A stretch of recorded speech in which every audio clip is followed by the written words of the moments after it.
Today I'm going to show you how to roll a wall like a professional. First things first, if you went to Lowe's or Home Depot or any of your other retailers, Ace Hardware, and you bought one of those paint trays, open your window up, throw it out the window. We don't use that. We're going to learn how to paint like a professional today. What we've got is a bucket full of paint and a paint screen in it. And then your whatever roller pad they recommend at the store. It's worth paying the extra money to buy the better pads. This is a 3/4 inch. I'm going over a knockdown texture so I can get away with that. Helps me cover that texture, get in all the pits, and puts a lot of paint on it. That's important too. We don't want to roll this out. So I've got the baseboard all covered with masking tape. That's important. You don't want the spray, the little speckles falling down out of your roller and getting on your baseboard, especially when you just painted it. Nothing's worse than messing up your own paint job. So we've got some paint on your brush. I'm going to cut in that bottom against that tape real fast, and then we'll roll this wall.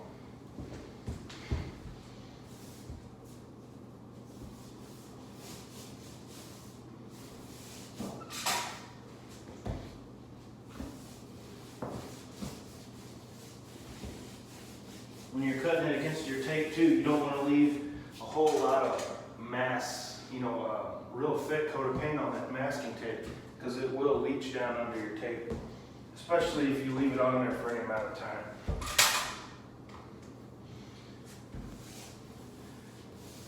I'll be putting up a video on how to mask properly too, because it is important.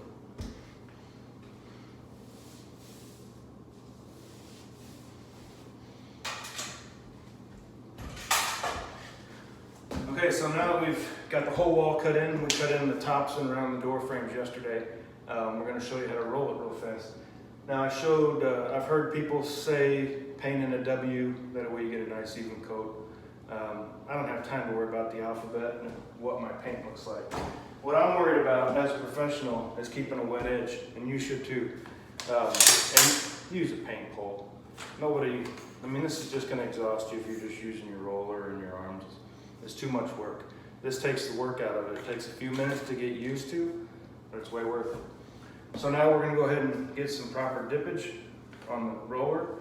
I'll go ahead and get started rolling this wall. Like I said, I want to keep a wet edge as I'm going through. I want to put on a good coat of paint, and I want to keep a wet edge.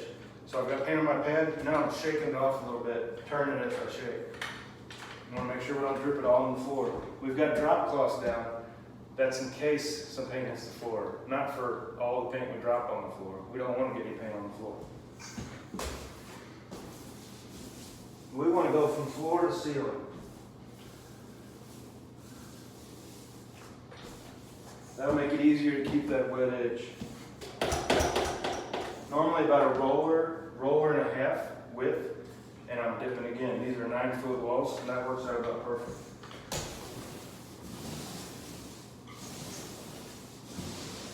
So I'll put the paint on. I'll explain this as I do it. I've got a nice wet roller. I'm going to come out here.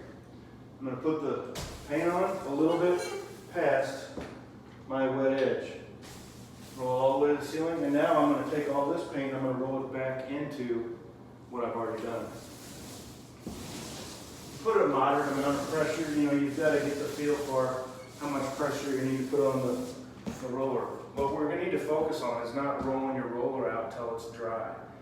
Then we're going to have thick paint in one spot, hardly any paint in another spot. We want to keep an even coat. Even coat for best results.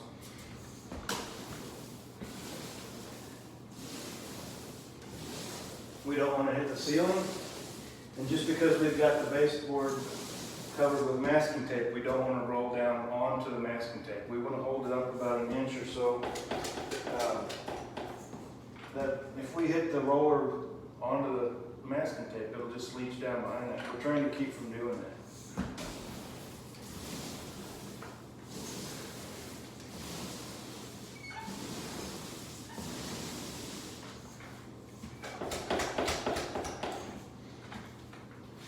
And with these buckets, buckets we're dipping out of, we're able to get a couple of gallons of paint in the bucket instead of just like a quart in one of those paint trays. I know they make deep paint trays, but like I said, throw that thing away. This is way easier and better.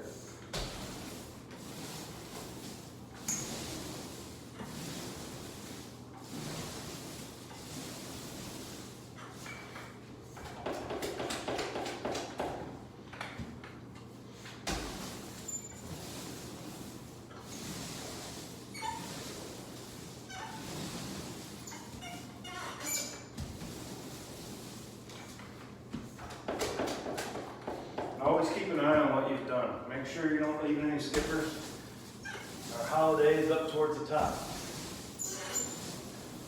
As the paint dries, you're going to see anything you've missed. And the last thing you want to do is have to get back into it and touch up.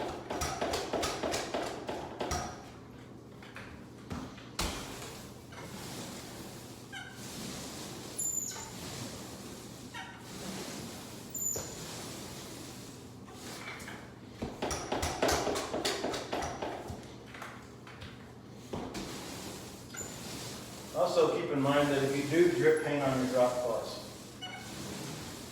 which you probably will, I do too, you don't want to step in it and track it around. So anytime I'm working over drop cloths, I make sure to only step on the drop cloths until I've made sure to wipe my feet off before I step on any hardwood or carpet. We don't want to mess up somebody's house, especially if it's your own.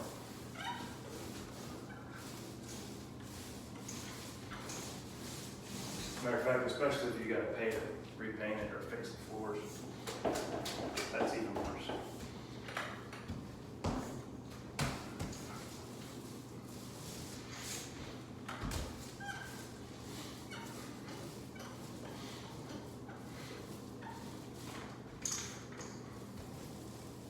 Remember, always roll as close to the woodwork as you can without hitting it. Now you can come down your wall, kind of look down it. I don't know if you can tell or not, but you can see the shine on it.